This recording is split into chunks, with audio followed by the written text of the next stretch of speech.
Hello and welcome everybody to Action Theater as we continue film noir. This is not really a noir, but it's a noir inspired. I'll say these last two films this week, next week are film noir inspired at least. This one is Dick Tracy today from 1990, and our buddy, a friend, YouTube Ronan, will read us the synopsis.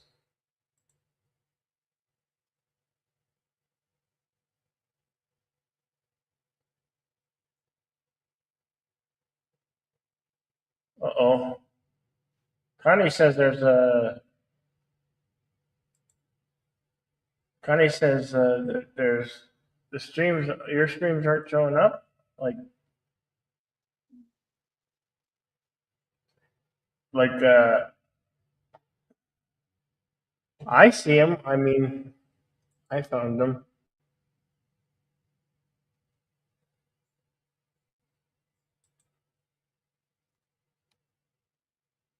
They're there, Connie. Yeah, I see you found it. Okay. Well, deleted. Would you like to read the synopsis? No. Uh, okay. Now I can hear you. All right. Okay. What are we over on? All right. Well, let's see. This is based, of course, on the Chester Gould comic strip. They have a police detective, Dick Tracy, and he's doing battle, of course, with the mob led by Big Boy Caprice, who's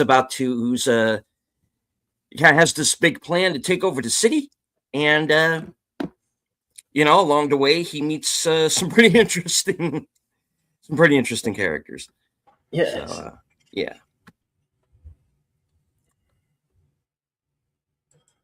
of course, one of the first that he runs into is the kid, Charlie Korsmo, who's this orphan.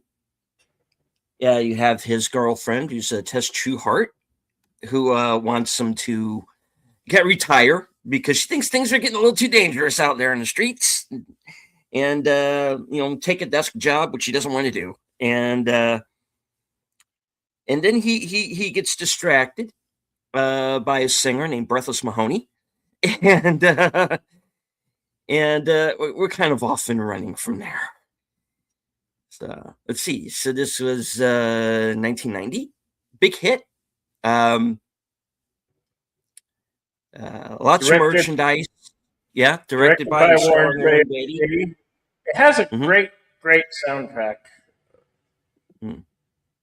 Of course, Madonna did most of the soundtrack, but there's other good tunes and melodies on there.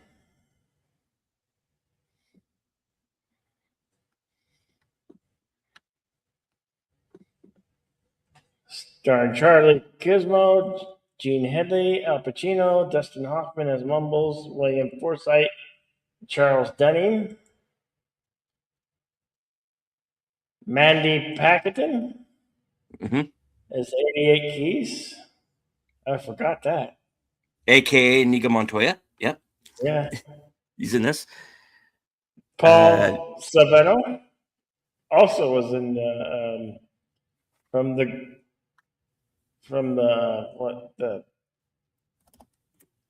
what's the other movie that's Martin Scorsese? What's that? Goodfellas. Goodfellas, yeah. Hey, it's got Dick Van Dyke in it.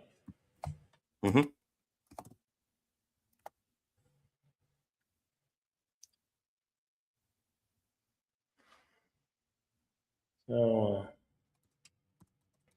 are you guys ready to watch? It's been a while since I've seen this. Since it's been since '90, and this is the one I've been wanting to do for a while. So, as much as we would love to show them to you here on YouTube, we are restricted from copyright law and the rules and regulation of YouTube. So if you're here trying to watch the film and saying, "Where's the film? Where's the film?" Well, we put commentary in there to let you know this is commentary, but we are playing the movie live. Sorry if we can't show it to you when you guys come here after the fact. You will have to find your own copy and find it on streaming forms. Tubi and Pluto TV is always a good one to probably find it on. Also, I'm pretty sure it's been on like AMC a few times. Anyhow, without further ado, if you guys want to follow us over to the screening room, should be pinned right there. That's our room where you can watch along with us. I'll head over there now and push play. Here we go. 5, 4, 3, 2, go. Rated PG with a runtime of 1 hour and 45 minutes.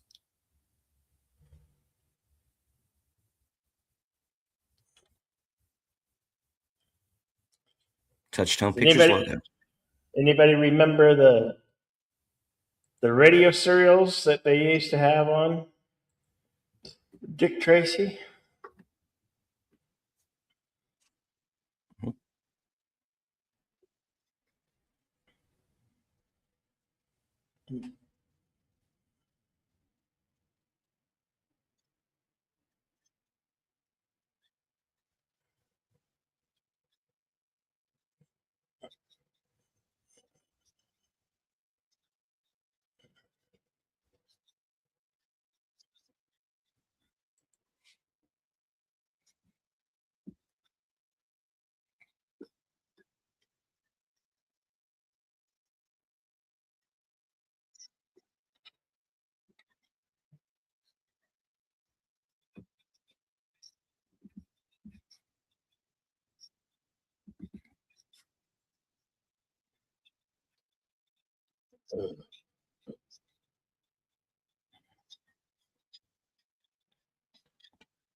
Now, remember, this was right after Batman '89, so Yep. there was a it was a perfect time to release a movie like this one. Surge of comic book films that came along after that. Mm-hmm.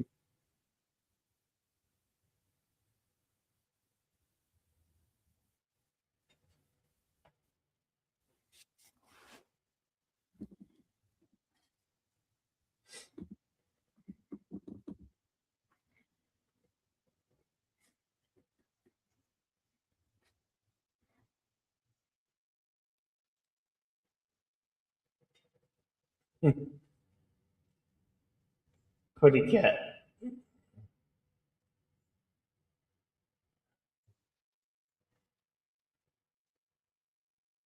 Oh, so mean.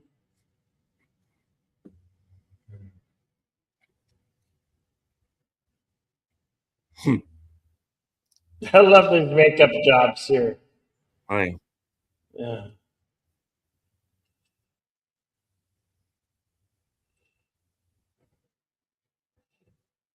little, little, little face. That's a perfect name.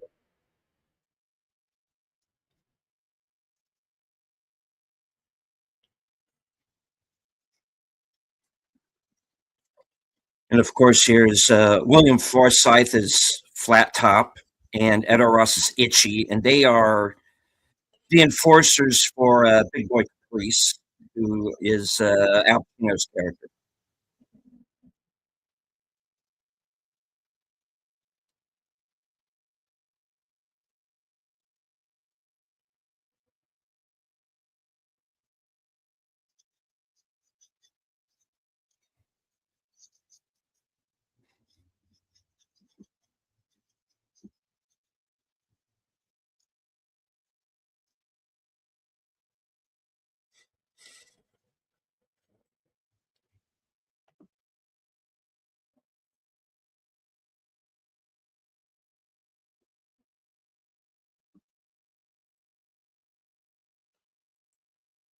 you're joining us. We're just 4 minutes underway. Mhm.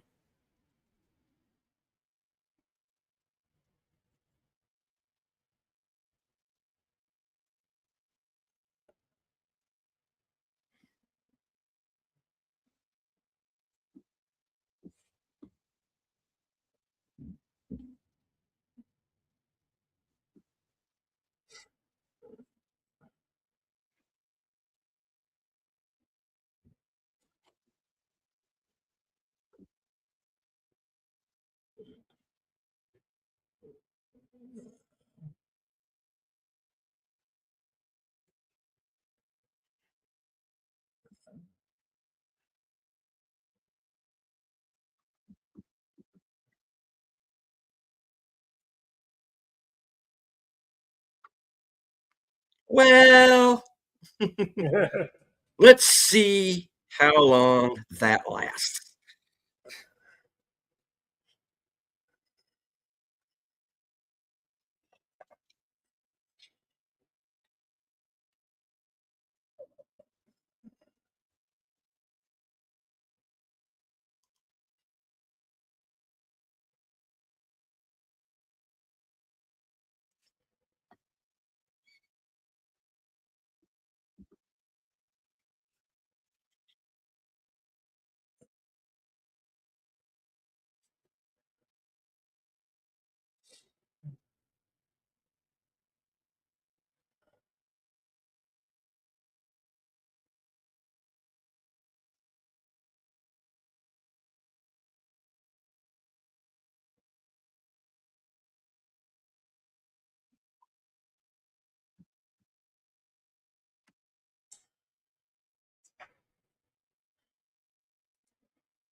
Mhm.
Thank you, Connie, for being a member for 26 full months. You are a rock star. Thank you, Connie Clary, for being a supporter of Deleted C's channel and yours truly. Thank you very much, Connie. We really appreciate you. Mhm.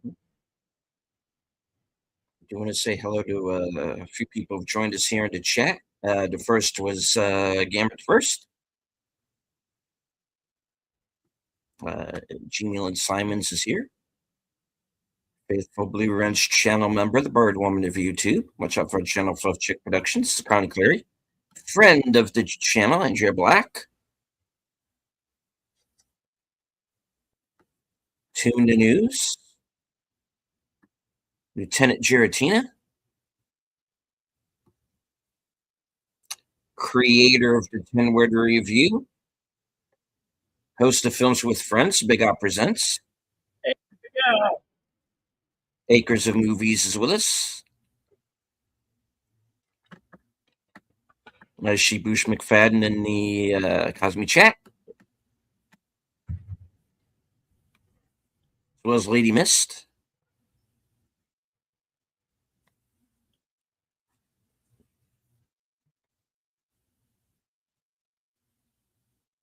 Mhm.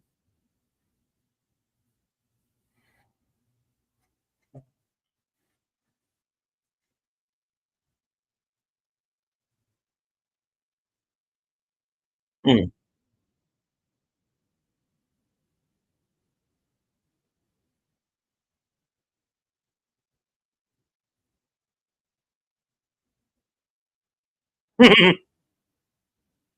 I like I like how he gets these quotes totally wrong Yeah. throughout the movie. When this first came out, I didn't know who Mumbles was. Oh, that's Dustin Hoffman. It's like, oh. Mhm.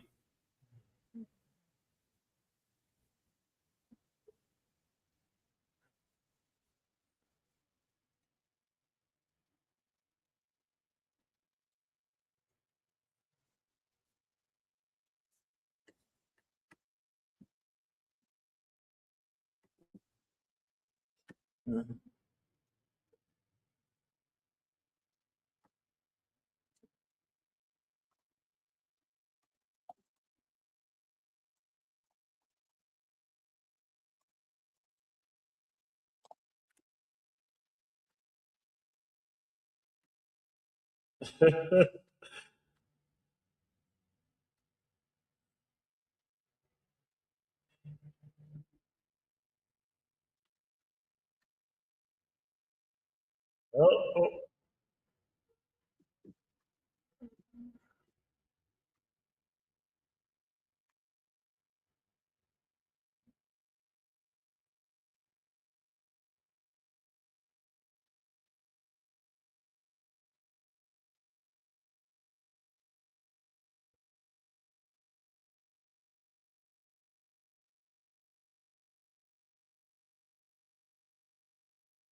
Mhm.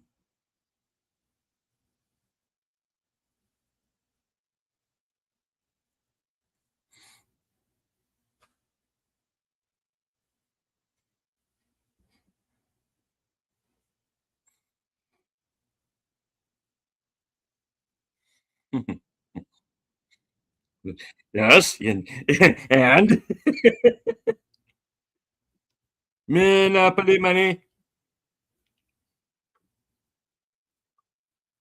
I saw that. Yeah.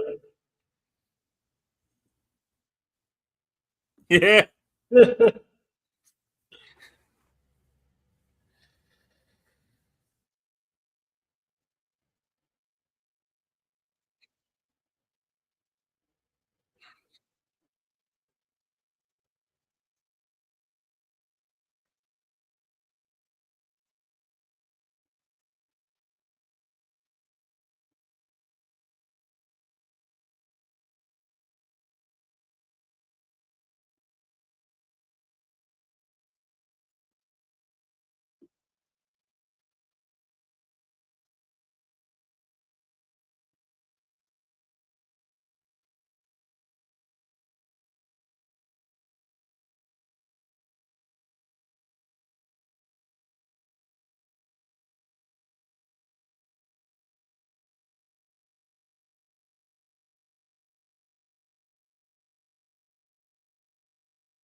Meanwhile, Interrogation with mumbles. it's like, what the hell is he saying?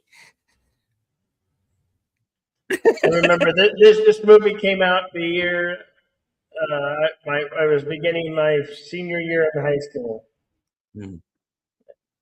and when it came out, I think in like June of that year, I got a job at Red Lobster as a dishwasher.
Cool.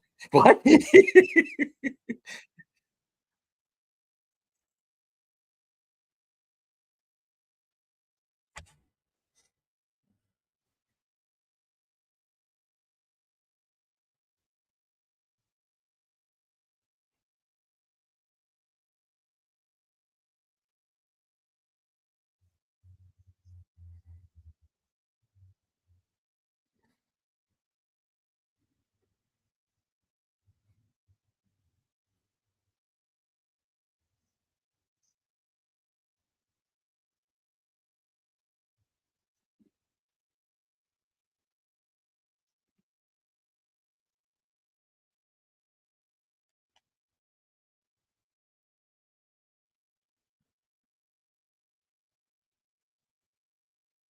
He's busy being encased in cement.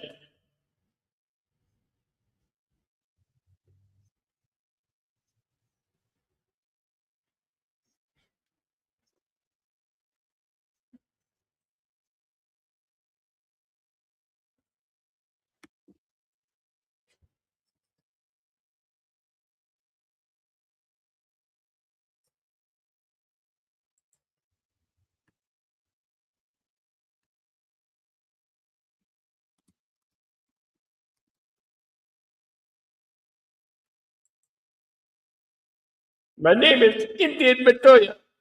You killed my father. Prepare to die.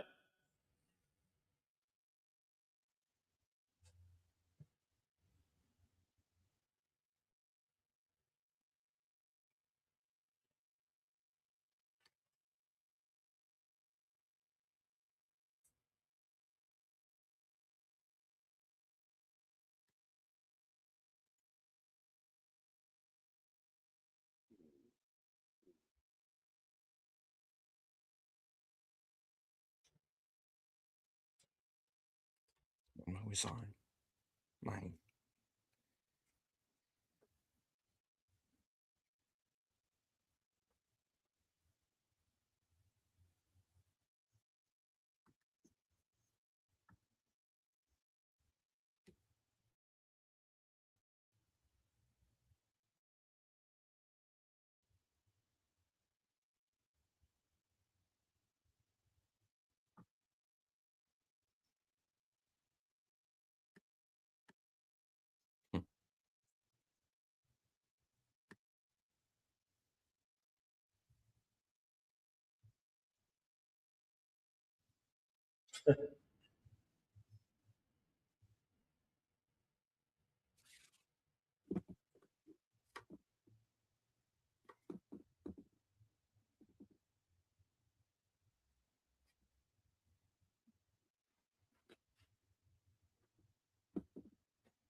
Can't sleep? Well, may as well go back to the office.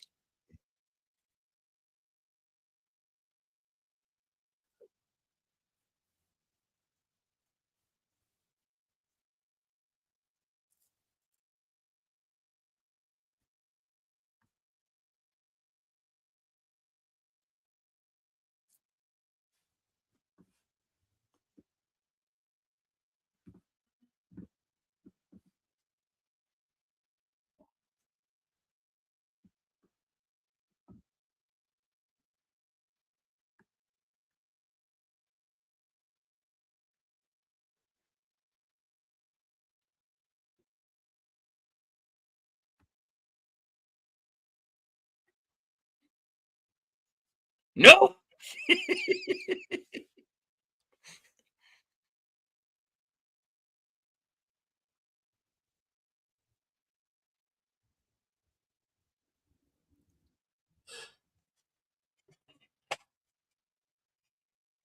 And he just turned 100, didn't he, Dick Van Dyke? Like recently?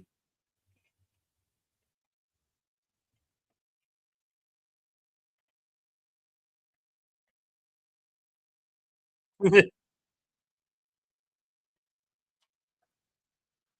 walking here.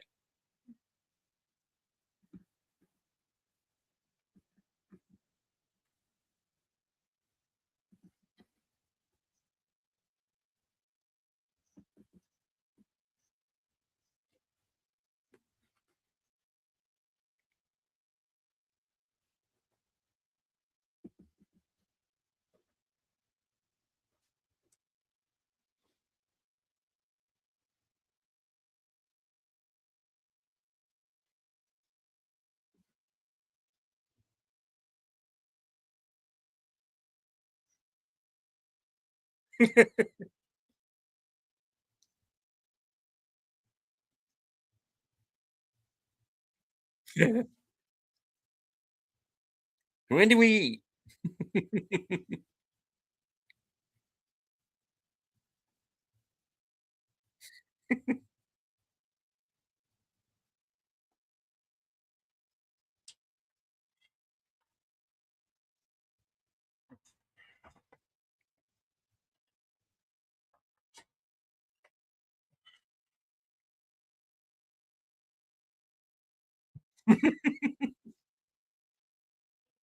Kid's got a healthy appetite. Yes, he does. Exactly like he's never eaten before.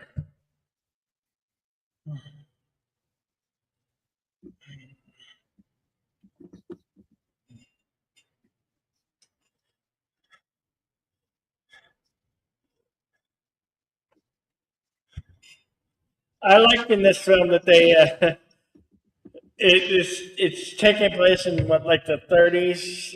I think Hmm. prohibition still might be going on in this timeline. Hmm. And what I find uh, kind of neat is, first of all, the villains are all whimsical with the makeup, and then it's like to make ugly, and then the color scheme. I mean, it's got some weird choice in colors, even Well, it's all the buildings. primary colors. Yeah.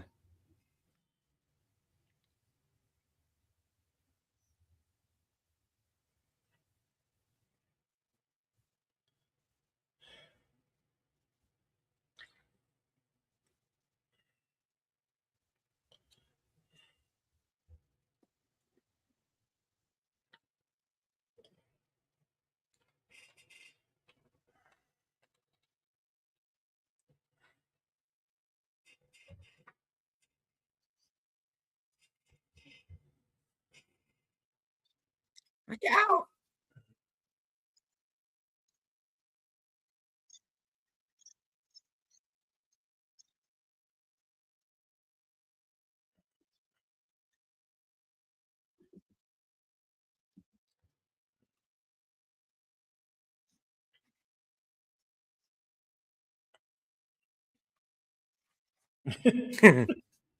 He's an eager youngster, isn't he?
Just a step in the right direction.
That's going to make the champagne taste funny.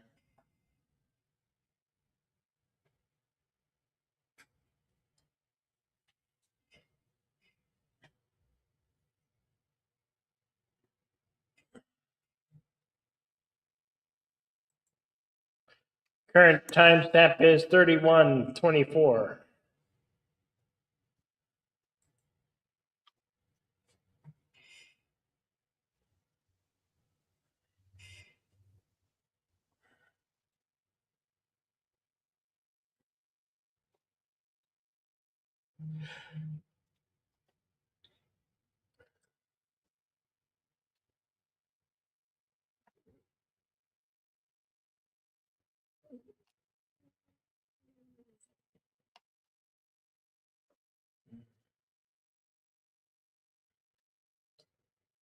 So you can do a little two-step.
That comb over ain't pulling nobody. Yeah.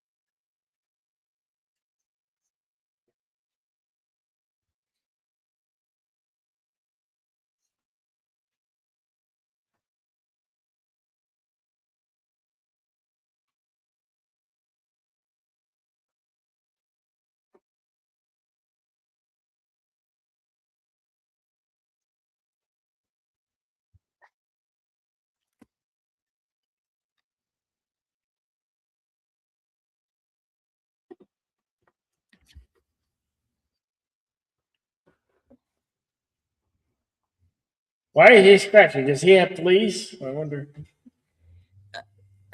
I don't think it's ever technically explained.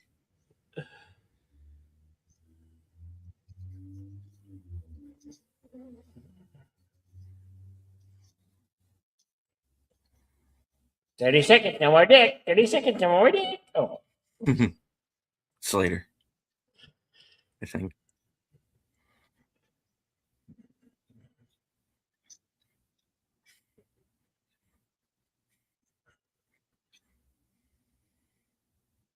is that what's his name? Is the Yep. cameo? James Caan as Yeah. Spardoni. Yeah. Michael and Sonny back together.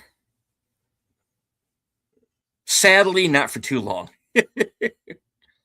Was he credited or uncredited? I wonder. I think he is.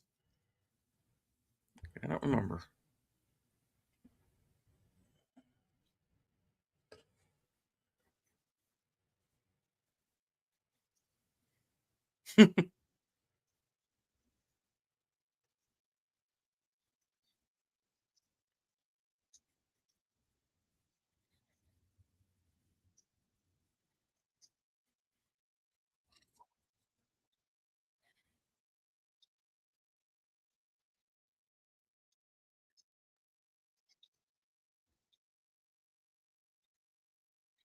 Whoops.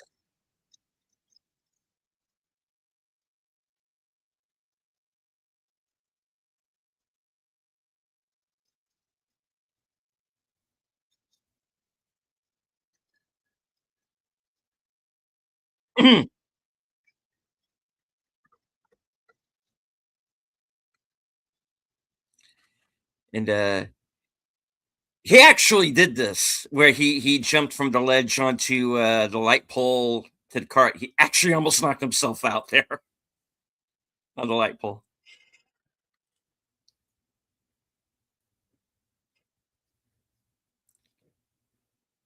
No, no, no. You were not in Peppermint. That was Jennifer Garner.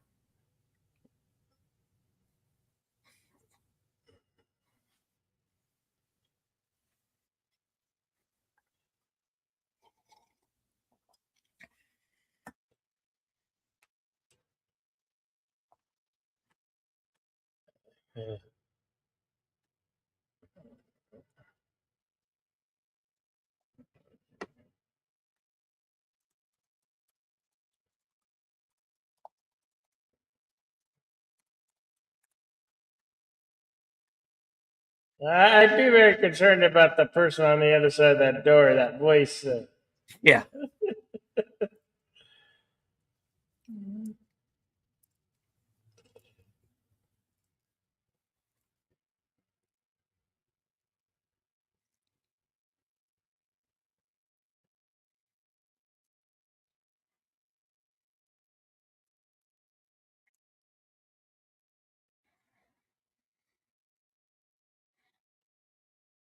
Hmm.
And watch out, he might be walking here. He might be walking here. And apparently also Judge Dredd. Yeah.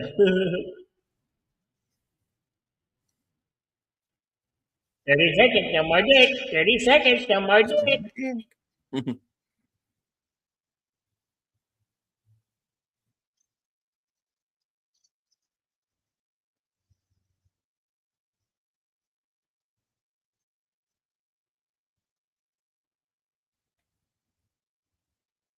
More dick, 30 30 seconds. seconds, no more dick.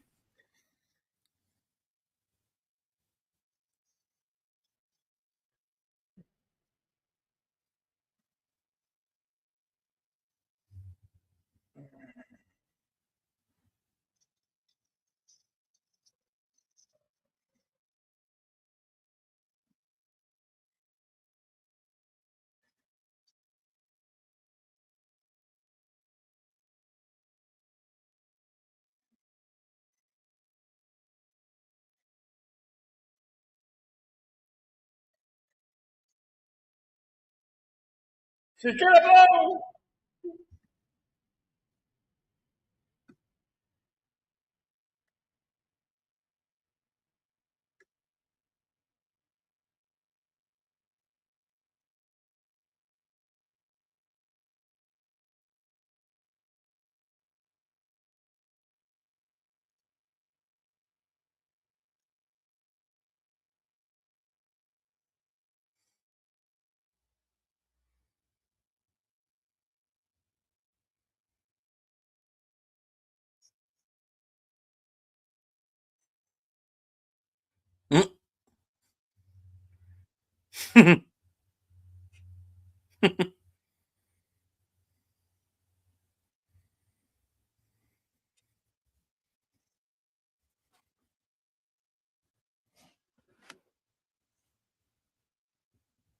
What's the matter with the kid, man?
And of course, it's the DA.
Because apparently he's the only detective in the city.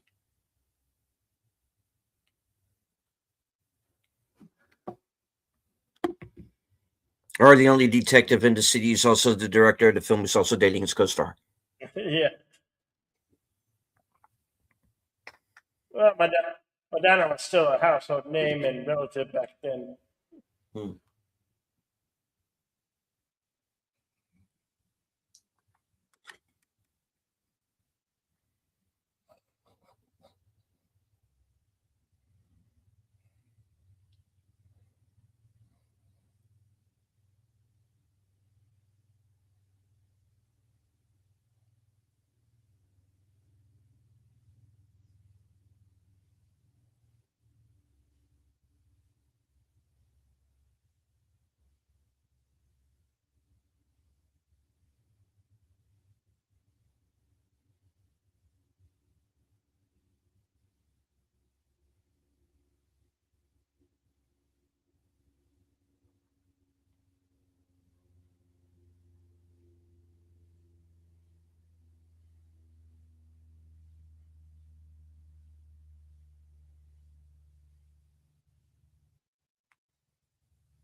You're like what, 8?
Uh,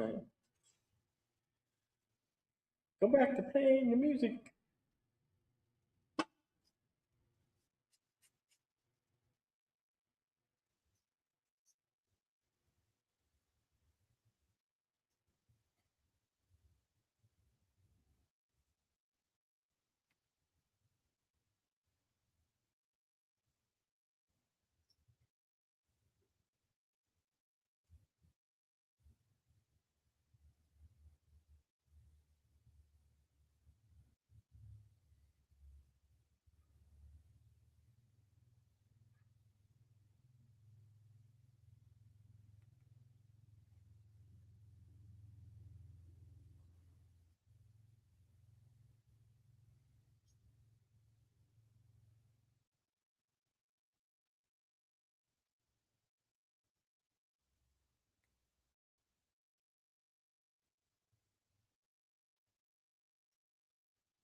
I don't think that's gonna work. Got a barrel full of cement.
My name is Ike Montoya. You killed my father. Prepare to die.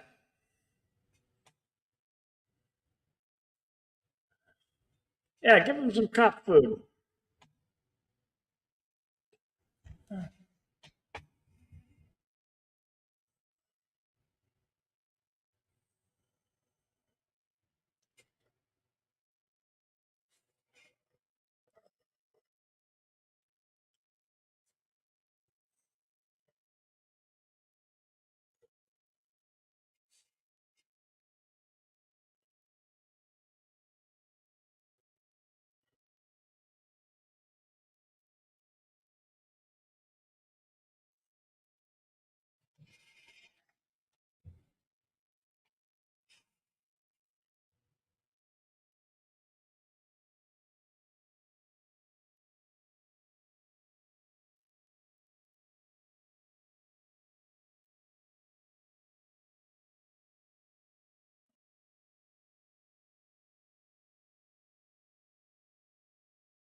Yeah, he's another one who started out as a song and dance man, a Broadway actor.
Current time temp is 1 hour, 4 minutes, and 21 seconds.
Estelle Parsons, who some of you might remember was Roseanne Barr's mother on her TV show,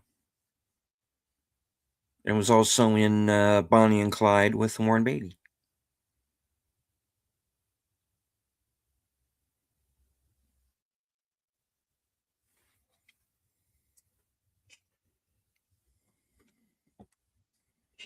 Meanwhile, Tracy at his desk. Okay.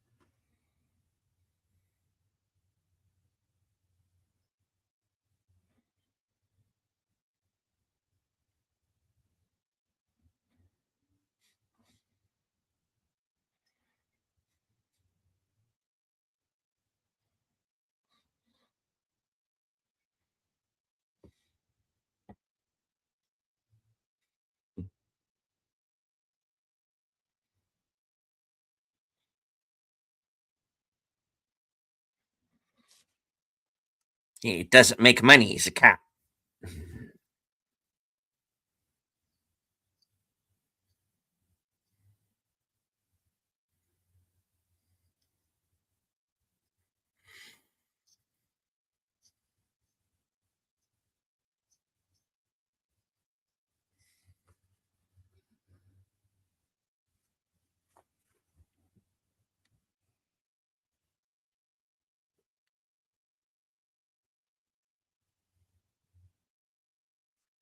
And Dick Van Dyke is the penguin. Wait.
Walking headlong into danger.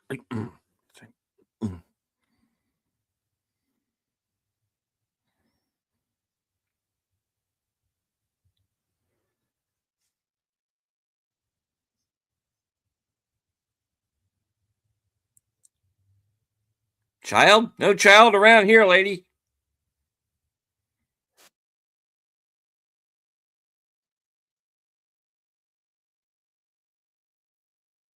What about him?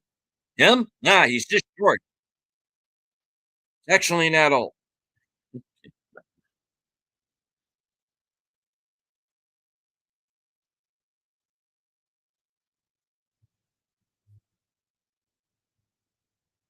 This is Tessa's greenhouse. Oh, he might have been drugged.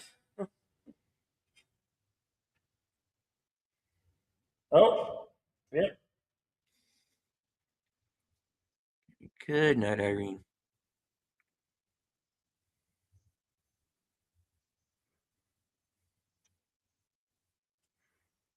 Look at the flowers. Look at the pretty flowers. Look at the flowers, baby. Mm.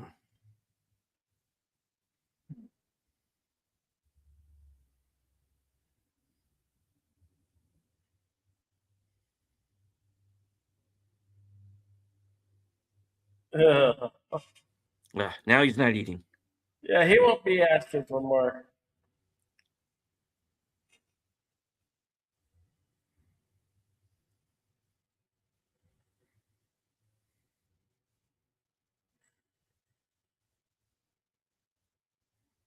Kablam. He's an imposter.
Hmm.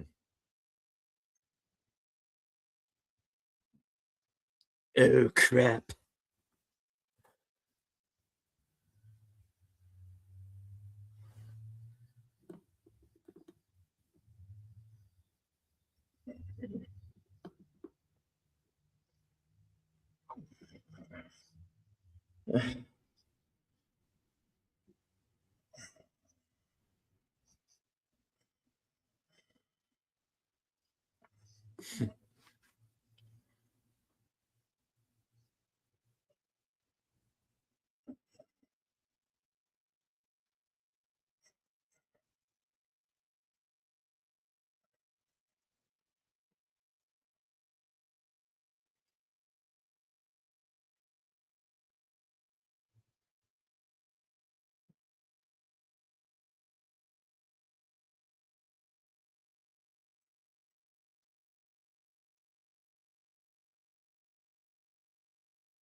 and welcome to Shiva's My Savior. Welcome to the show. We are about 70 minutes into Dick Tracy. The Cosme link is at the top of the chat if you'd like to join us in watching the film.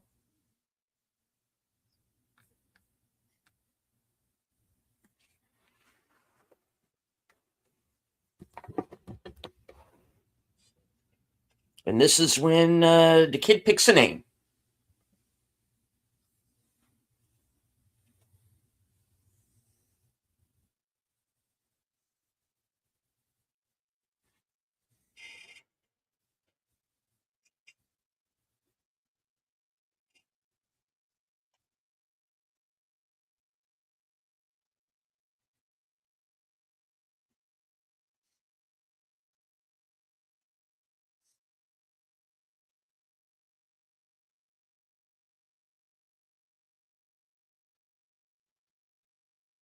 Hmm.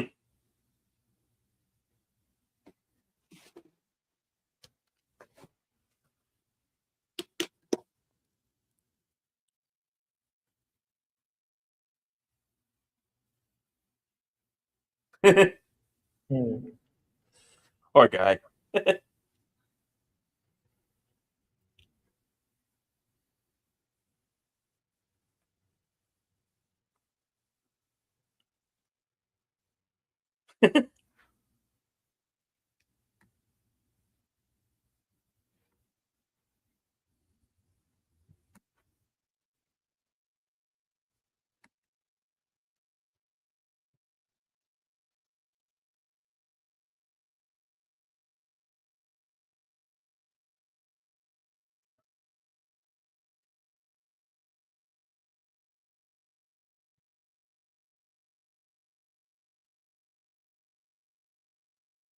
Wait a minute.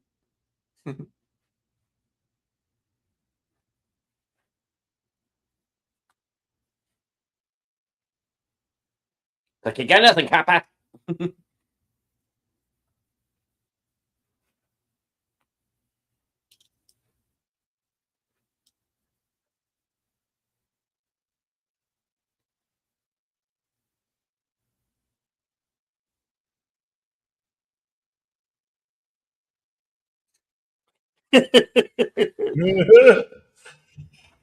Yeah, they'll save me. They'll tell me.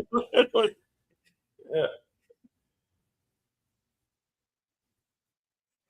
Okay.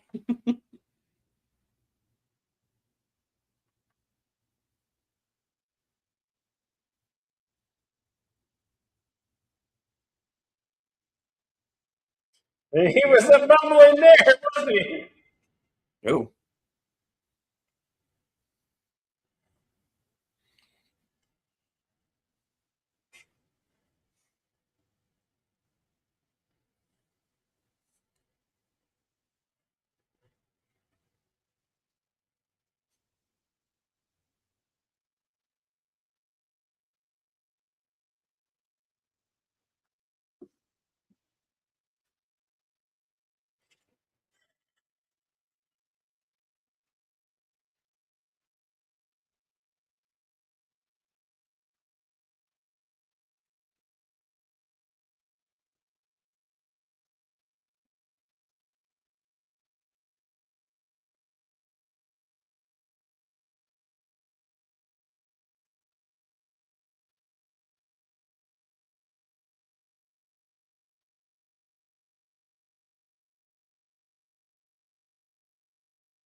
Batman.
Is that Bobby Duvall? Who? Robert Duvall.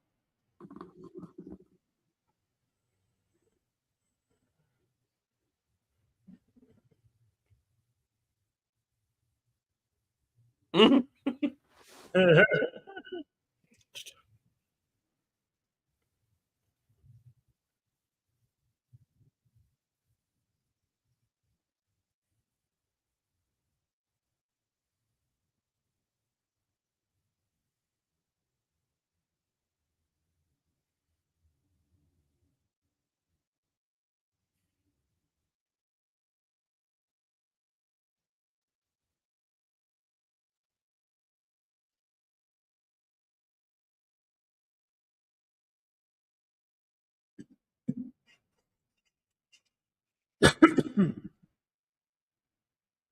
Mine. I should just like going through glass. Not a scratch on him.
Here we go.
It was awkward. It was so awkward.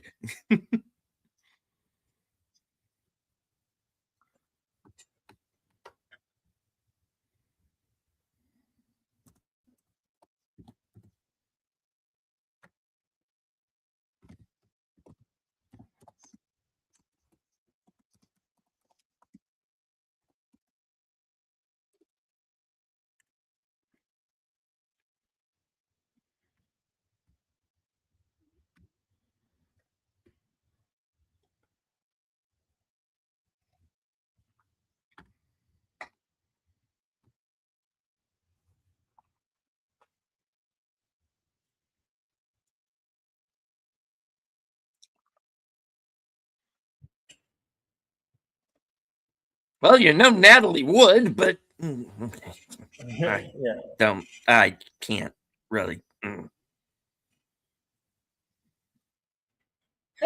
want some wine.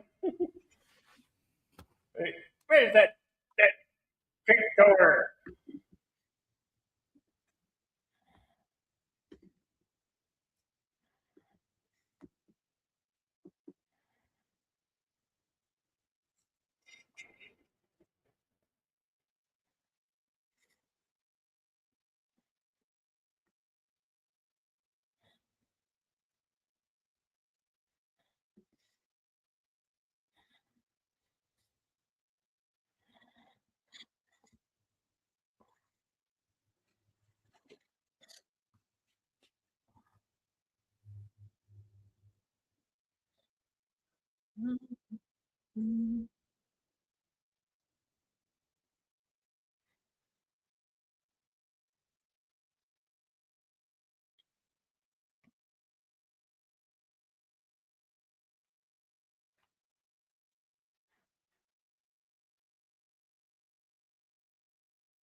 Having a thought.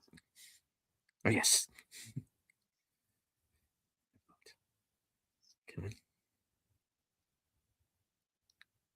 It's gone. Oh. Hate it when that happens.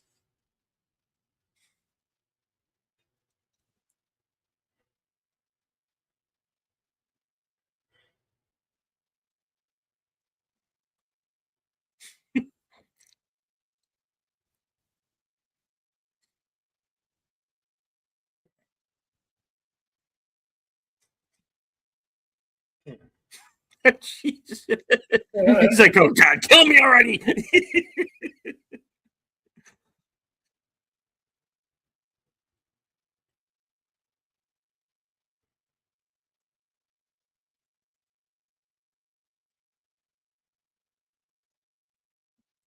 I did not kidnap you before. I'm kidnapping you now. But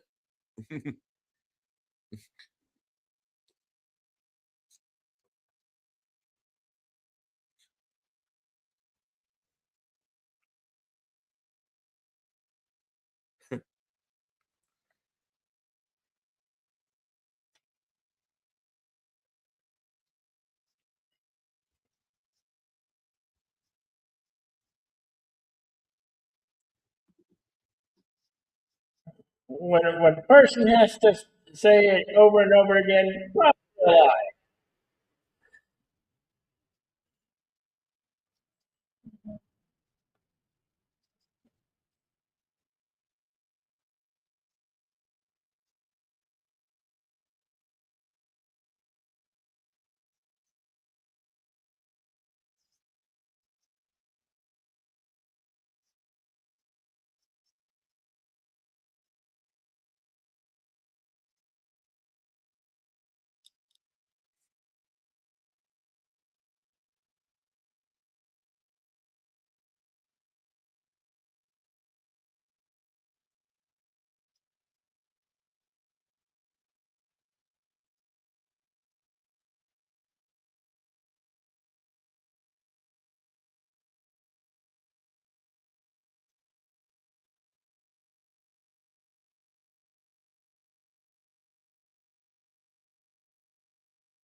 Mm.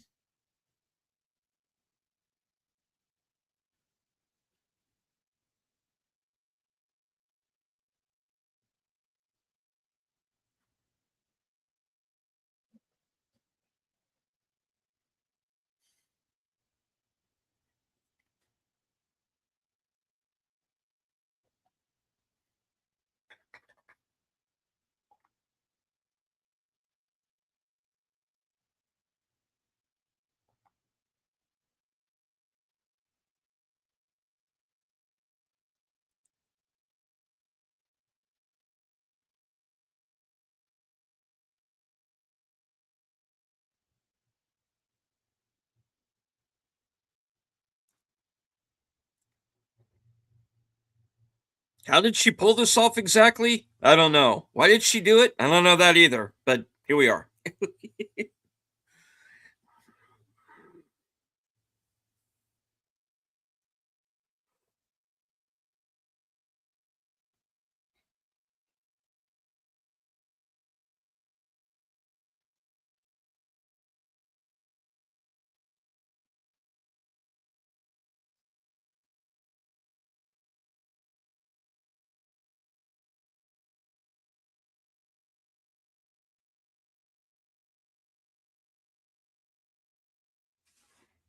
Well, only until I saw the grifters.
Oh, this was always difficult for him, wasn't it?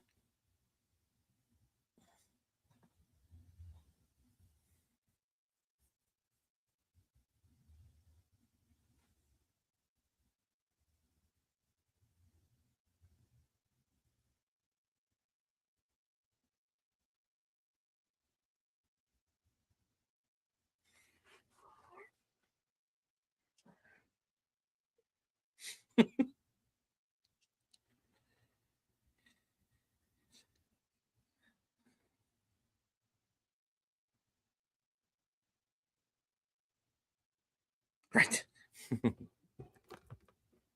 Always with the yellow fedora and the yellow jacket.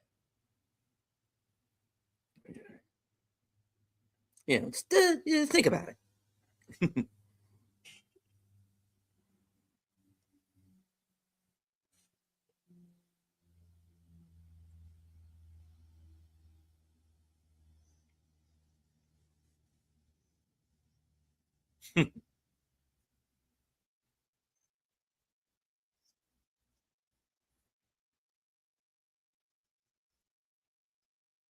I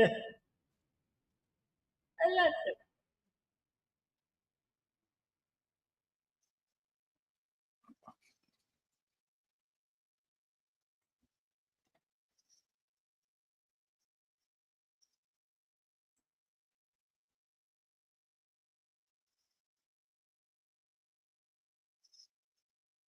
All right. That was Dick Tracy from 1990.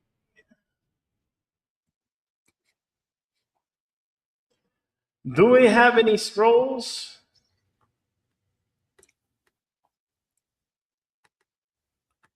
All right. Dick Tracy was released at June 15th, 1990, at an estimated budget of $47 million, going on to gross more than $162 million worldwide.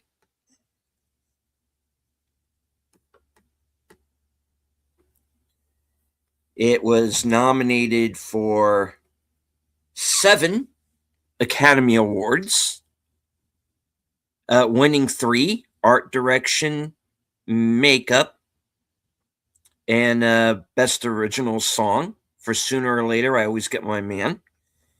It was also nominated for cinematography, costume design, sound, and Al Pacino was nominated for supporting actor. He was also nominated that same year for The Godfather Part 3, and would 2 years later go on to also be nominated twice in 1 year, again in the same categories. Supporting actor for Glengarry Glen Ross, and finally winning Best Actor for Son of a Woman. Let's see. The film was nominated for 4 2011-2020 awards. Best Original Song, Sooner or Later, Art Direction, Makeup, and Costume Design.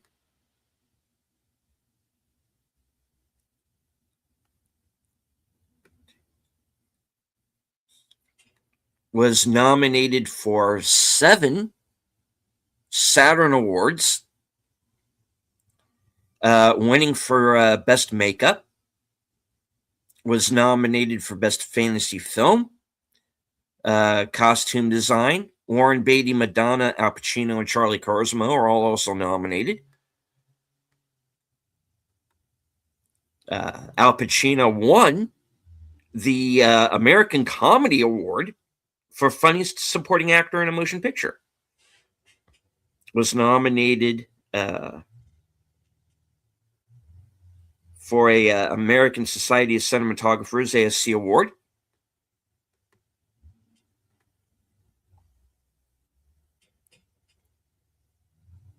Was nominated for 7 BAFTA Awards, winning for production design and makeup. Nominated for sound, visual effects, costume design, editing, and Al Pacino nominated for supporting actor. Danny Elfman won the BMI Film Music Award. Winner Best Cinematography at the Boston Society of Film Critics Awards. Nominated for an Artios Award from the CSA's Casting Society. Al Pacino was nominated for supporting actor from the Chicago Film Critics Association, as well as the Dallas-Fort Worth Film Critics Association Awards, which also nominated the cinematography. There were 4 Golden Globe nominations. Al Pacino, supporting actor. Best Picture, comedy or musical. And 2 original song nominations for Sooner or Later and What Can You Lose?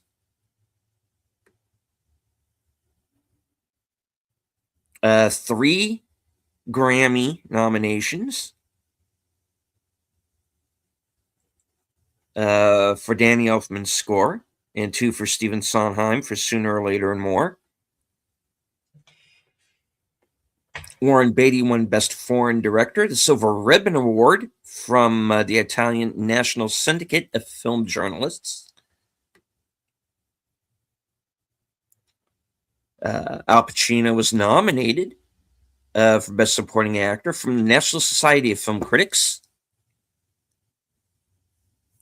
Nominated for 2 Young Artist Awards, Best Young Actor in a Motion Picture, Charlie Cosmo, and Most Entertaining Family Youth Motion Picture Comedy or Horror.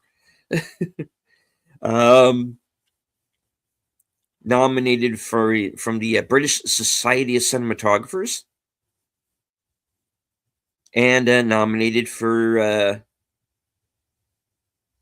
the Movie Music UK Awards.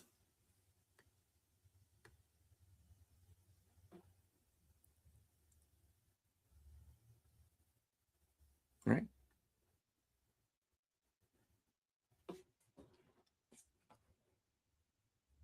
All right. Filming locations. Universal Studios for the for New York street scenes. Warner Brothers Burbank Studios. And the Los Angeles Soap Company. 500 block of Banning Street, downtown Los Angeles, California. Tracy chases the kid through the industrial area. Thought the scene is highly matte painted. The buildings are still present. This was the site of the Los Angeles Soap Company, makers of the White King label of products built in the early 1900s. The site was on its last legs in the late 1980s to early 1990s, with demolition finalizing by 1992.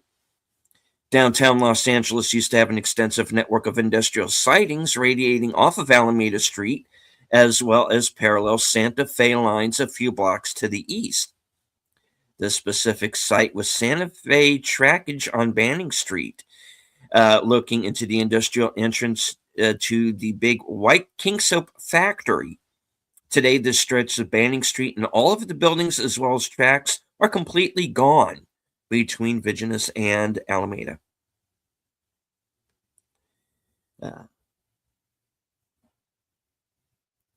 Filming lasted for 85 days, beginning on February 1st, 1989, ending 28th, 1989.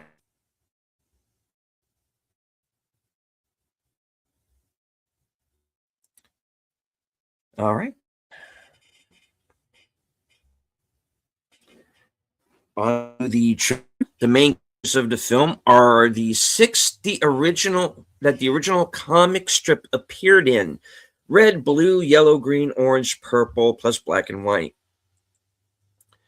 The garage shooting that opens the movie was inspired by the St. Valentine's Day massacre, in which Al Capone's gunmen killed a group of rival hoods in a garage.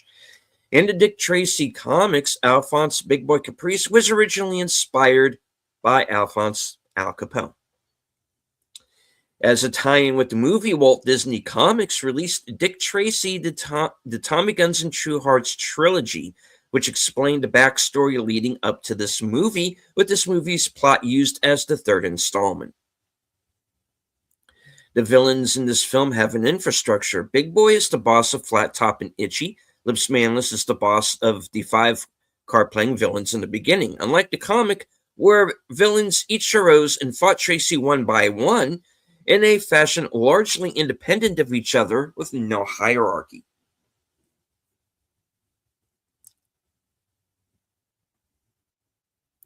Of all of the villains, Numbers, DeSanto, and Louis DeLaus are the only ones created for the film. Dustin Hoffman played Mumbles as a favor for Warren Beatty. The 5 villains in playing cards in the beginning are Stooge, Shoulders, the Rodent, the Brow, and the Little Face. The makeup used for all of the villains was based directly on how they were drawn by Chester Gould in the original comic strip. The only exception was Big Boy Caprice, whose makeup was designed by Al Pacino. The character of Steve the Tramp Brogan was a recurring character who eventually turned good. The story of the Tramp and the Kid in the movie comes straight out of the comic strip. Following the release of the 1990 film, Playmates Toys produced a series of action figures based on characters in the movie. Steve the Tramp action figures were pulled from the shelves after homeless advocacy groups complained that it was offensive to homeless people. Today, Steve the Tramp action figures are highly sought after collector's items. 21 villains from the Chester Gould comic strip appeared in the movie. Stooge Villiers, Shoulders Williams, the Rodent Wilson, originally Rodent, the Brow, Littleface Finney, Flat Top Jones, Jake Itchy Rossi, originally Itchell Oliver, Patricia Breathless Mahoney, 88 Keys, Lips Manless, Steve the Tramp Brogan, Alphonse Big Boy Caprice, Lorenzo Pruneface Prunesti, Mumbles, Texie Garcia, The Influence, Ribs Mocha, Ben Spud Spaldoni, Johnny Ram, and Blank Santos. During the makeup test, it is suggested that Warren Beatty be given the detective's famous hook nose, but after some initial tests, the makeup artists decided it would have been a crime to hide one of the Sinner's most famous pieces of behind putty and latex. The backup dancers and singers supporting Breathless Mahoney were all skilled Broadway performers who were taught how to intentionally sing poorly for comedic effect. Martin Scorsese signed on to direct in 1985 and wanted to make a serious film, in contrast to the recent tongue-in-cheek comics adaptations like Superman and Popeye. He eventually dropped out because Warren Beatty wouldn't give him final cut. Beatty then approached Bob Fosse, Hal Ashby, Sam Raimi, Brian De Palma, and the Coen brothers to direct, but they all declined, so he decided to direct it himself. Beatty said, "It never occurred to me to direct a movie, but finally, like most of the movies I direct, when the time comes to do it, I just do it because it's easier than going through what I'd have to go through to get someone else to do it." A 2-hour and 15-minute version of the film exists, as confirmed by Warren Beatty in a 2002 interview. He said Jeffrey Katzenberg, then chairman of Walt Disney Pictures, forced him to cut the film to 1 hour and 45 minutes before release. Al Pacino designed Big Boy Caprice's makeup. and completely reimagined the character who was originally big and fat in the comics with a little nose. Caprice's resulting film counterpart is of average height with enlarged hands, nose, and cheekbones, hence the street name. The movie was originally conceived in the early 1980s by United Artists and was to be written by Tom Mankiewicz, who had the movie's only villain, DeBlanc, with Flat Top Jones as the supporting villain in the side plot. Mankiewicz's idea for the start of the movie was to have a beaten-up cop who was on his deathbed having a police artist show his drawing of the killer without a face yet drawn. The beaten-up cop says, "That's him," and dies. Dick Tracy creator Chester Gould loved the idea and wanted him to do the script, but due to Gould's demands on the picture that no one could meet, the project was shelved. After Gould's death, the demands weren't as drastic from his family members, and the project was in development again. After some new attempts with other studios and directors, Warren Beatty purchased the rights and brought the project to Disney. And an earlier draft written by Jim Cash and Jack Epps Jr. was rewritten by Bo Goldman, which became the final script. This is the highest grossing film of Warren Beatty's career. Danny Elfman was hired to compose the film score because Warren Beatty was impressed with his work on Batman. On working with Beatty, Elfman has said Warren was insane. Earlier in pre-production, Tim Burton was offered the chance to direct a movie, but declined because he was already in production with Edward Scissorhands. As a fan of the comic strip, Warren Beatty wanted to put in as many characters from the comics into the film as he could. This was a measure used by Beatty in case the film didn't have a sequel. Madonna was paid just $35,000 for her performance in this film. As a fan of the comic strip, Warren Beatty was initially offered the director's job. He signed on only if he could play Tracy. The producers, having trouble casting the lead role, happily complied with his wish. Robert De Niro and Jack Nicholson were offered the role of Dick Tracy. Nicholson was committed to playing the Joker in Batman, and De Niro refused the role for fear of being typecast as a grim, hard and tough guy similar to his Travis Bickle character in Taxi Driver.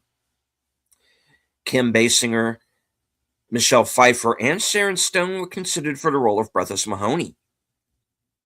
Sean Young was originally cast as Tess Trueheart, but was fired after a few days of filming by Warren Beatty. Afterwards, Young publicly accused Beatty of firing her because she wouldn't sleep with him.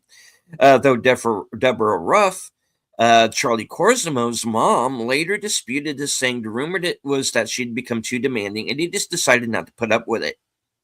Beatty issued a statement saying, "I made a mistake casting her for the part, and I felt very badly about it." After the incident with the blank in the South Side warehouse, Big Boy yells to his crew that he wants Tracy dead. Originally, that scene began with Breathless sarcastically saying, "Tracy really gets under your skin, doesn't he?" Before Big Boy starts yelling, but that line was cut. However, Breathless's line appeared in the theatrical trailer and in some television airings of the film. Makeup designer John Caglione Jr.'s final design of Big Boy Caprice matches the intended design conceived by Al Pacino. Since then, Caglione became Pacino's personal makeup man on all of his films. Although not involved in the production, Art Linson and Floyd Matrix are credited as co-producers. They were responsible for purchasing the rights first. After the release of the film, Linson and Matrix launched a lawsuit against Warren Beatty, alleging that they were owed profit participation from the film.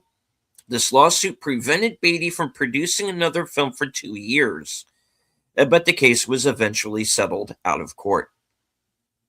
The animated Roger Rabbit short Roller Coaster Rabbit was released theatrically with this movie. Recommended by costume designer Milena Canonero, Warren Beatty hired John Caglione Jr. and Doug Drexler as the makeup designers. Caglione and Drexler jokingly suggested Ronald Reagan for the role of Pruneface, but Warren Beatty opted for R.G. Armstrong as he had worked with him on Heaven Can Wait and Reds. However, Pruneface's ruddy cheeks and liver spots were added as an homage to Reagan by Caglione and Drexler. Estelle Parsons, Michael J. Pollard, and Warren Beatty appeared in Bonnie and Clyde. Warren Beatty hired acclaimed songwriter Stephen Sondheim to write Sooner or Later More, What Can You Lose, Live Alone and Like It, Back in Business for Breathless Mahoney to sing in the film.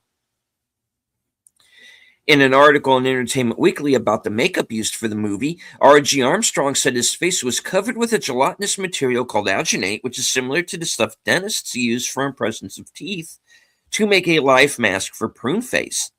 Then the makeup artist sculpted prune face wrinkle mud over the life mask to form a second mold, from which foam latex facial parts known as appliances were cast.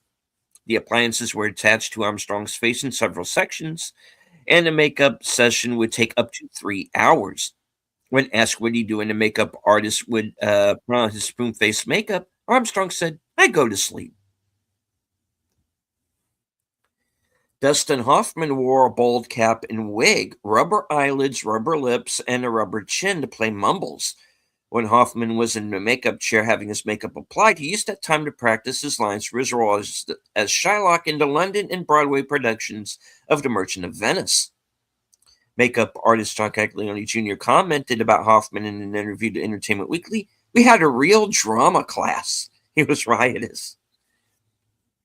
Though Al Pacino had his own slick down hairstyle, the makeup artist had to add a fake chin, nose, and upper lip, a mole on his cheek, and a place behind his ears to make him stick out in order to turn him into Big Boy.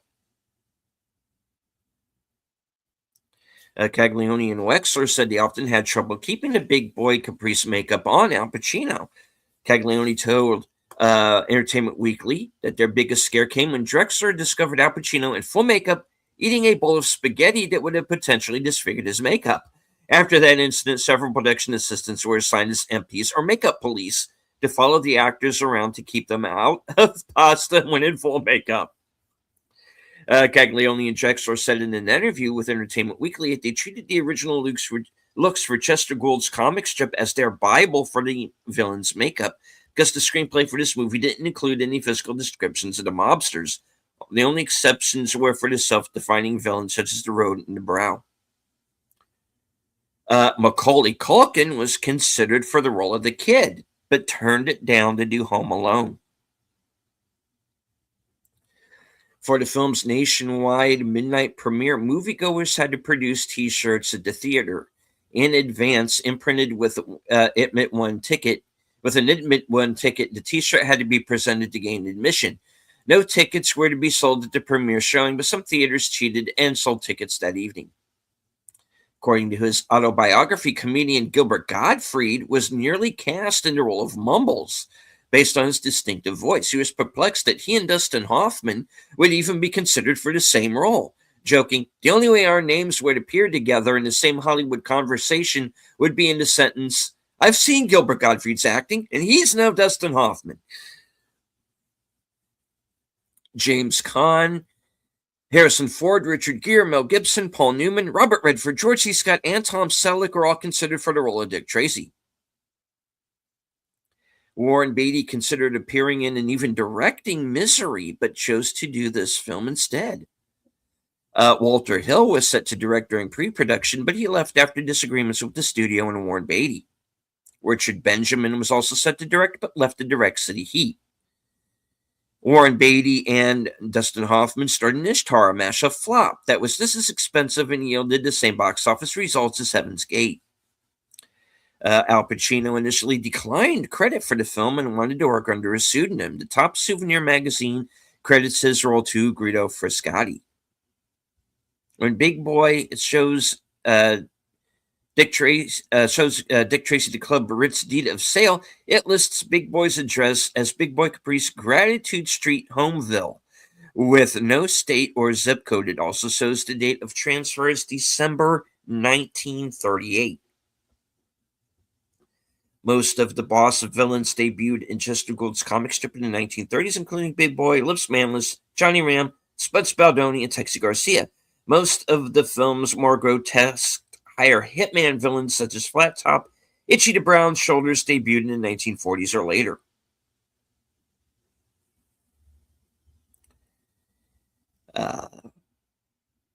This was the last theatrically released feature film to include Mike Mazurki. He played Splitface. This film was originally slated as a Walt Disney Pictures release, was deemed too racy, and passed on to Disney's Touchstone Pictures subsidiary. Gene Hackman turned down the role of Los Manlis because he couldn't bear being directed by Warren Beatty again after his experience on Reds. Oh.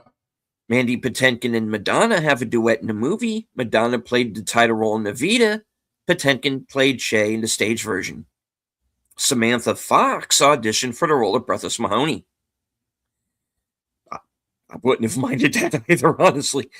The Gangster's Boardroom scene features an on-screen reunion between Al Pacino and James Caan, who played the Corleone brothers in The Godfather. Dick Tracy was previously the subject of the unaired television pilot Dick Tracy, inspired by the success of Batman. This film piggybacked on the successes of Batman. Ironically, Bob Kane cited the Dick Tracy comic strip as a huge influence in his initial creation of Batman as a comics character.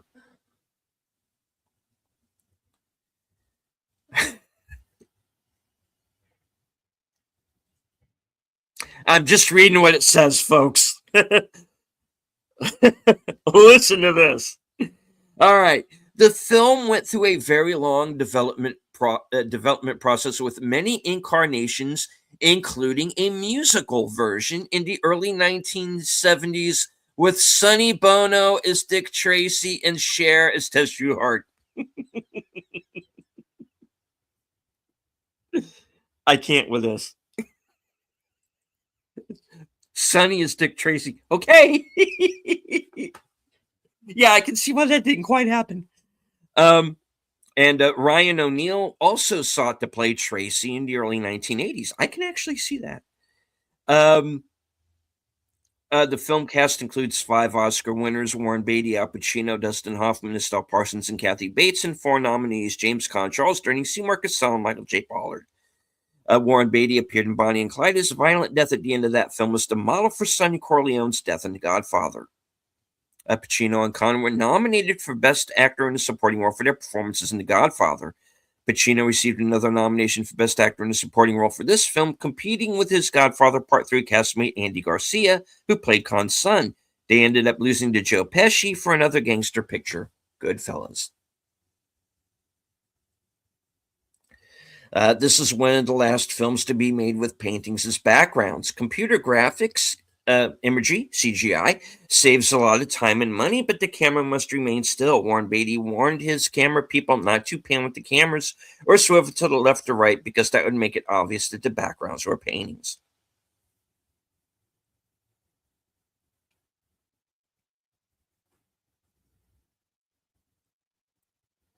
At one stage of the film's development, Steven Spielberg was offered the director's chair.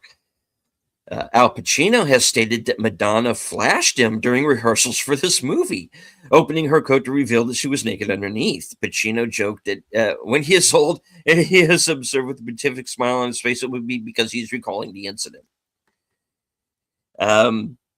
Madonna and Warren Beatty were dating in real life during filming. When he proposed to her, she stalled on the question of marriage. She ended their romance and claimed what he had given her was just a friendship ring. Yeah, nobody does that.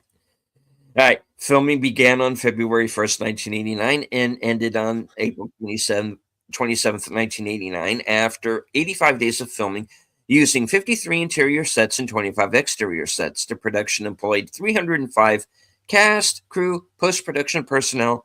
Post-production took almost a year. The comic strip started in the Chicago Tribune on October 1931.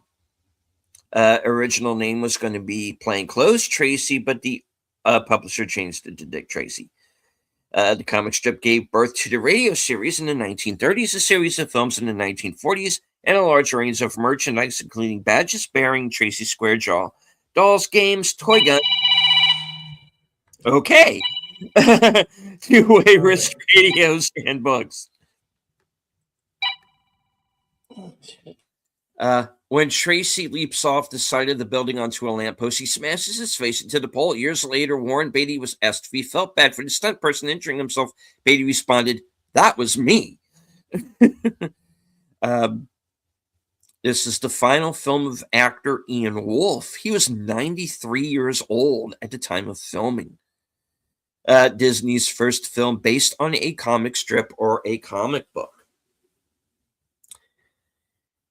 Stephen Sondheim was unable to receive his Best Song Academy Award for Sooner or Later due to a broken ankle. A week after the Oscars sent him a full-size chocolate Oscar statue, which ironically enough arrived with one leg broken.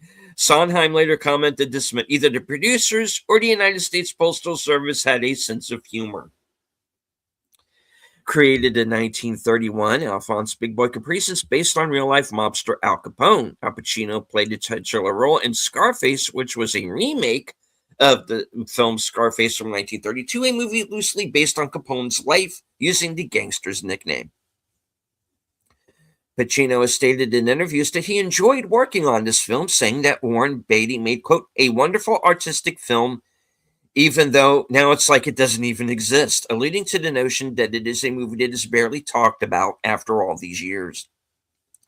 This movie is something of a reunion for cast members of Bonnie and Clyde. Warren Beatty played Clyde Barrow, Michael J. Pollard played C.W. Moss, and Estelle Parsons played Blanche Barrow. During the final gunfight at the Club Ritz, Dick Tracy shoots out a getaway car's tire, forcing it to tumble onto its side and crash.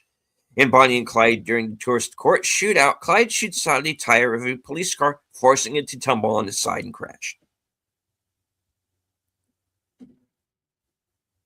The film holds the record for most Oscar wins for a newspaper strip-based film, with 3 wins. This is the first of a handful of films released with the cinema, a cinema digital sound (CDS) soundtrack.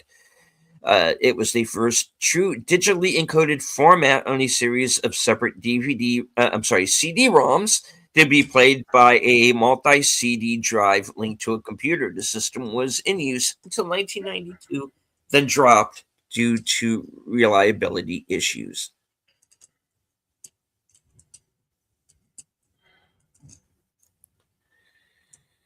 All right. Of the 5 films he directed, this is the only one Warren Beatty didn't write, although he did make uncredited script revisions with the help of Bo Goldman.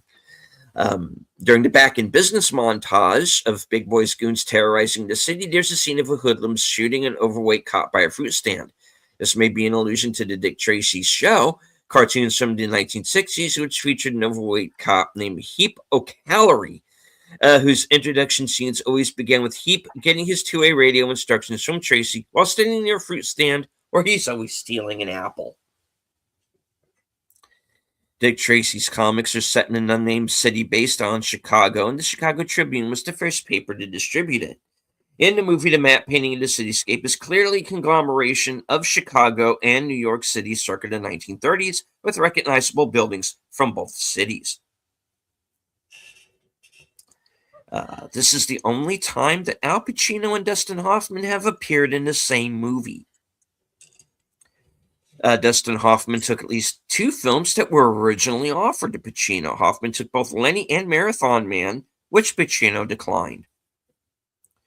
Warren Beatty, in character as Dick Tracy, participated in the Dick Tracy special, an interview with Leonard Maltin that aired as a half-hour TV special on TCM.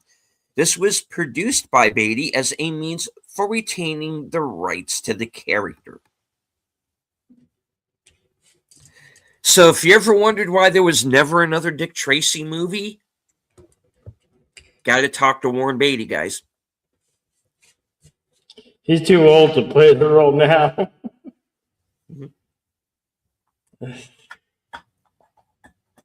Excuse me. Take a sip of water. Read a few more of these. Warren Beatty was personally bought the film and television rights to Dick Tracy for $3 million in 1985. He has since retained them to this day. Both the comic book version of Tess Trueheart and the actress who plays her, Glenn Headley, are blonde. However, it was decided to make Tess a redhead to act as a contrast to the blonde Breathless Mahoney. Film holds the record for most Academy Award wins for a comic book film, a record tied by Black Panther.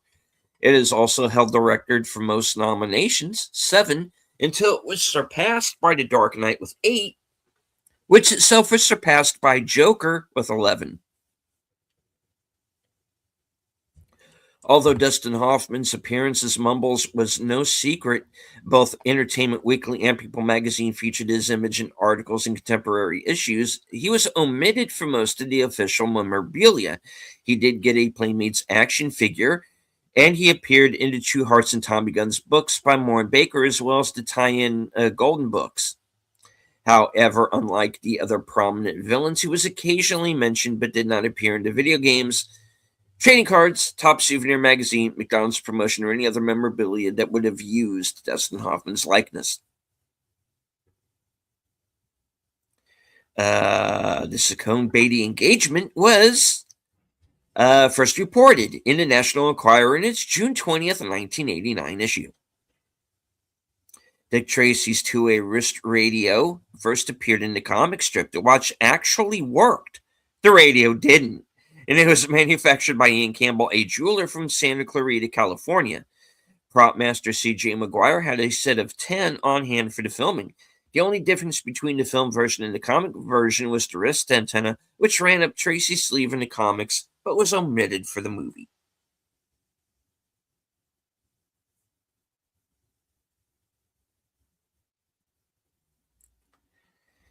Dick Tracy's badge was modeled after Chicago police badges of the 1930s and made generic for the film.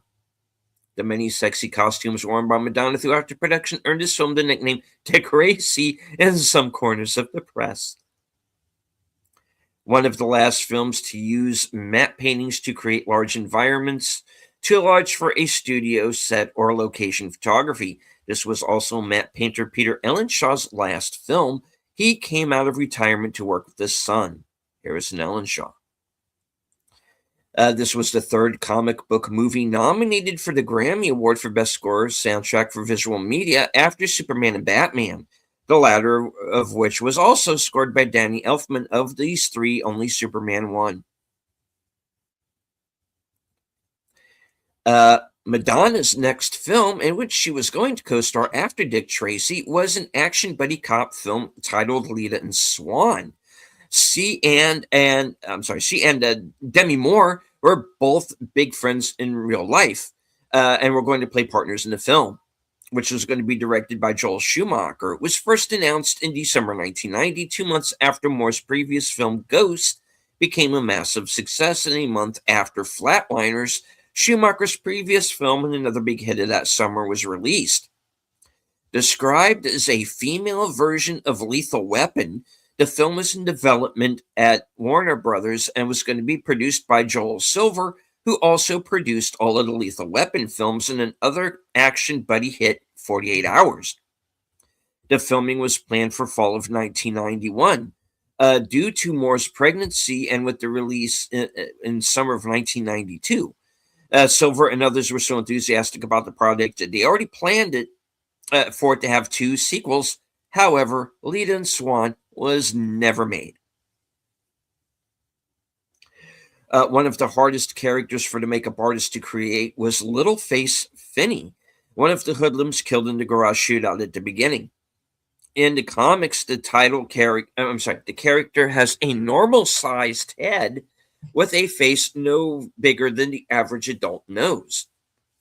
A child was cast as Finney, then fitted into an oversized body and made-up head. His voice was dubbed in the film, and the cutaway shots from the back were done with an adult actor, Lawrence Stephen Myers. Dick Van Dyke, who only worked on the film for 3 days, broke his shoulder when he was shooting the scene where his character is murdered by the blank. That take was the one that was used in the film. Right before the 5 villains at the poker game are killed, the Brow gets 2 pair, aces and 8s. This is widely known as a dead man's hand.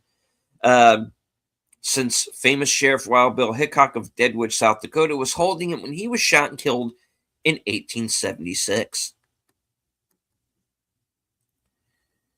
Mystery writer Max Allan Collins, who began his career writing scripts for the Dick Tracy comics in the 1970s and 80s, wrote the movie tie-in novel.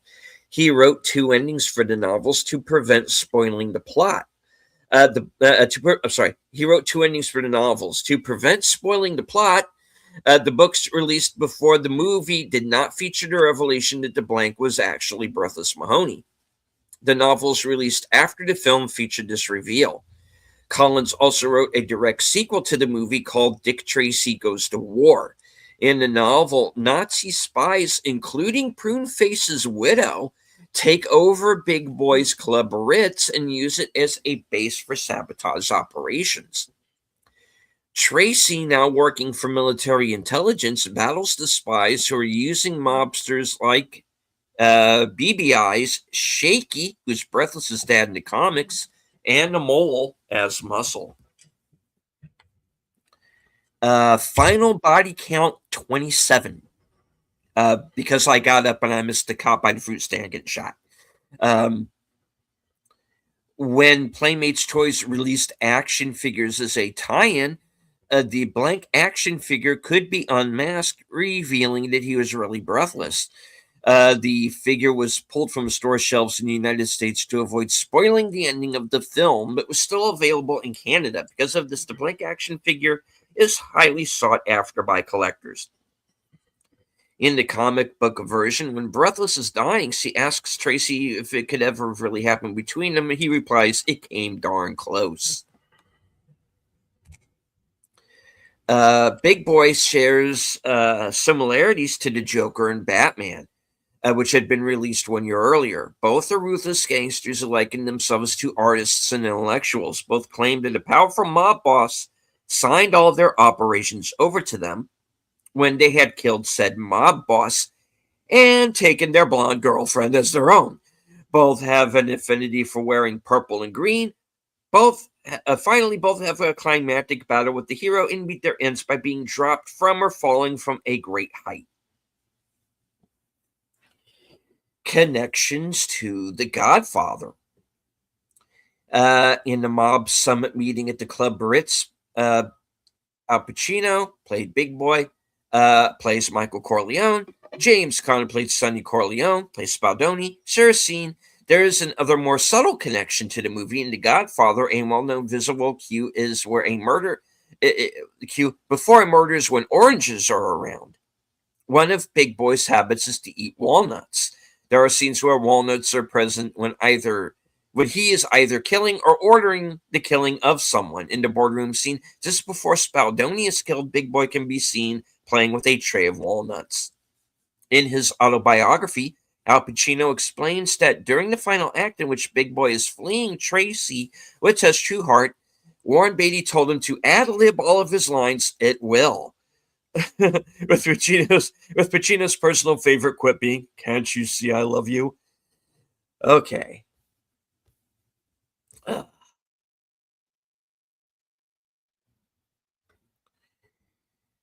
And hello to Joe's Atmosphere. Good to see you, sir. Yep. I saved this one for last because it is freaking long. Oh boy. I almost skipped this. All right.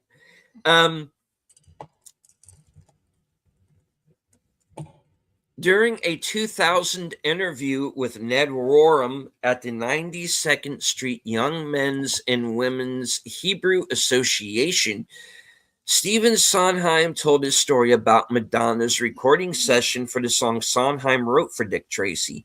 Rorem asked, somewhat facetiously, "What's Madonna really like?" And Sondheim replied seriously, "Well, I only have the one experience with her, but I can tell you something interesting.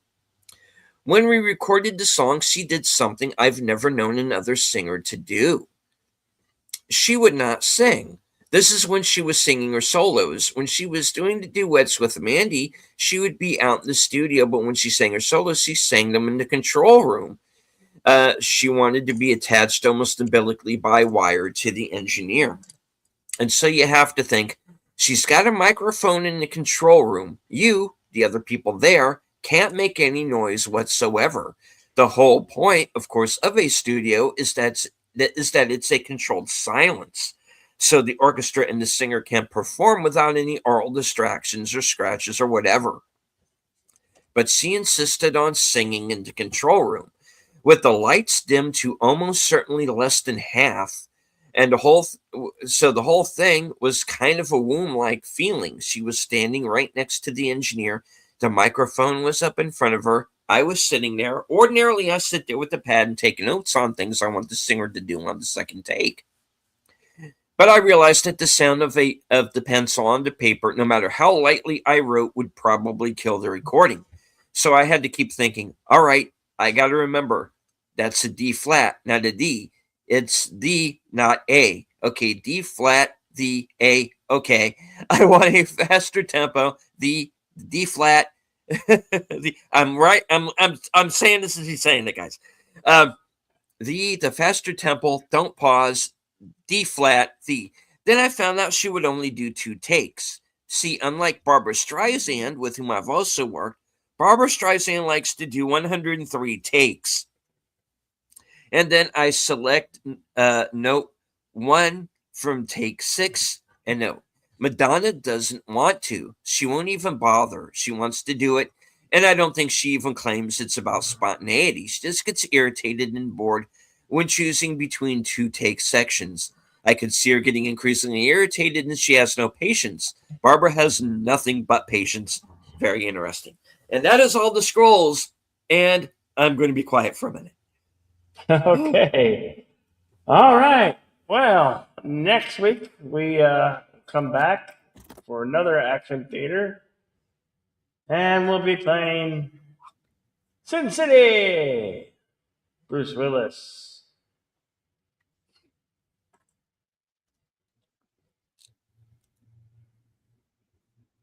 Bruce Willis, Jessica Alba. Mm-hmm. Yep. That's what we'll come back for next week. Same action channel, same deleted scenes channel. Yep. Western cinema coming up Sunday. The Apple Dumpling Gang returns. Tim Conway, Don Knutts. So, do consider joining us for that one. As I always say on these, at the end of these, thank you all for coming. And always, always be excellent to one another. Party on. And we'll see you at the next one. All right. And I would once again like to thank Bill for allowing me to be the sidekick again for this program. Yeah. I will, of course, be in the same spot, also as the sidekick for Western Cinema Presents. I do also want to announce that Bill is going to be my guest this week. Mm-hmm. On my program Reserved Seats, which is also Sunday night. That's going to be at 11 p.m. Yeah. I also want to remind everybody my program Coming Attractions later on this evening, 11 p.m. Eastern, 10 p.m. Central, where you get to find out everything I am going to be up to on YouTube for the next week. And as I always say, at the end of every broadcast, I want to thank everybody who joined us in the live chat, both on YouTube and on Cosme. I know that at one point we had over 70 people watching. Thank you very much. Yeah. Even if it was only for a few moments, I hope you enjoyed the show. Hit the like, share out the stream. And as I always say, from HQ, our second home office in Arizona, and all points north, south, east, west, and beyond. Good night. Take care. Stay strong. Be safe and healthy, because this is how we win.